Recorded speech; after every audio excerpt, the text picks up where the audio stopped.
everyone, I'm Tiffany Bonilla. I'm a person of faith who has a conviction to live a life with modesty, yet I don't like compromising when it comes to style.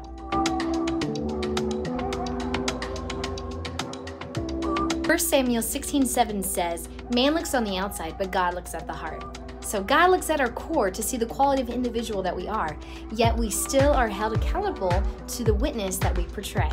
Man is looking on our outside. So sometimes it's really easy just to get a dress and throw it on and create an outfit that way, but I do love the challenge of layers and pieces, so I kind of mixed in, while I'm talking and giving tips, some outfits that I put together just with pieces that I've already had.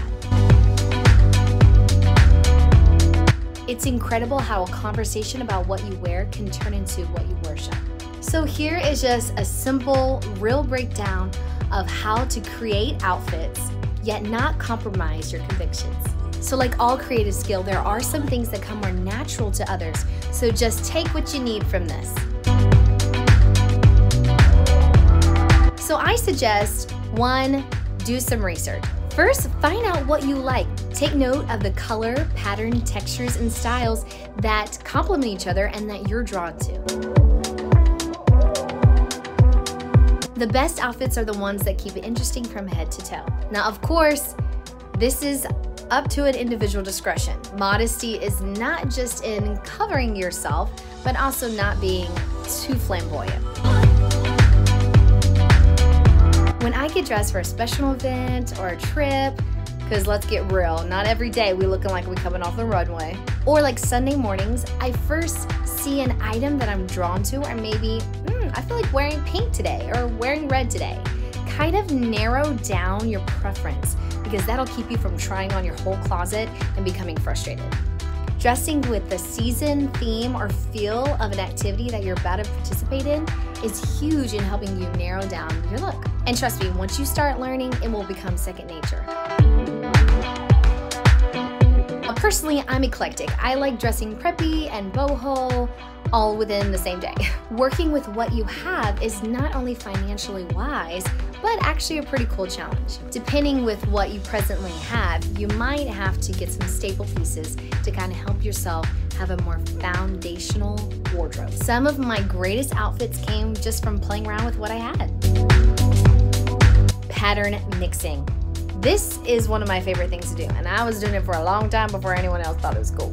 But don't underestimate distinct colors or textures that also can add flair to your outfit. Bold prints work well with bold prints, and vice versa. In other words, you don't want one particular thing to stand out of your outfit. You want the whole ensemble to be a nice array of aesthetics. It's about what complements each other.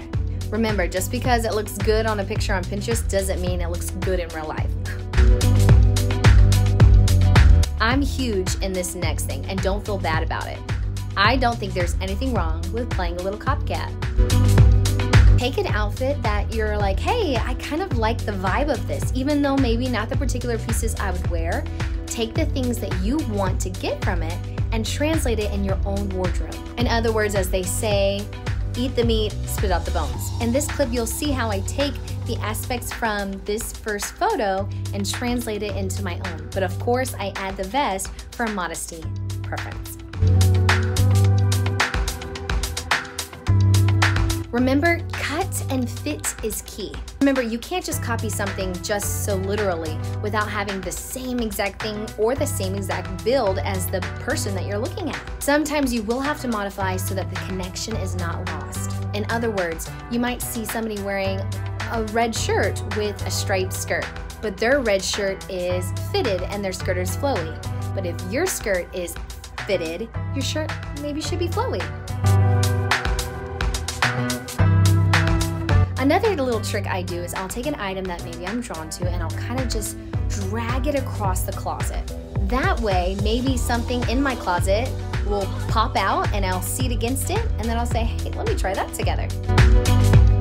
Just because you're a person of modesty doesn't mean you should feel limited when it comes to style. Now, this is very huge. Be careful when you're having to make an item modest that it doesn't take away from the original design or intent of the piece. You got the length, the neckline, the sleeves, the fit. If I'm having to put a piece here and down there and over the rear end, it's just not worth it. Here's the trick. I stay away from pieces that I have to add 2 things to make it more modest. Vests and good undershirts and undergarments that will really kind of make the piece look intentional. Classy is covered, but you don't want them to notice that you're covered before they notice that you're classy. So that's it, guys. That's a few things. I know there's so much more and I just don't have the time to cover it, but I hope this does give you some inspiration, some clarity on how you can improve the way that you dress and represent Jesus Christ through your modest fashion. God bless.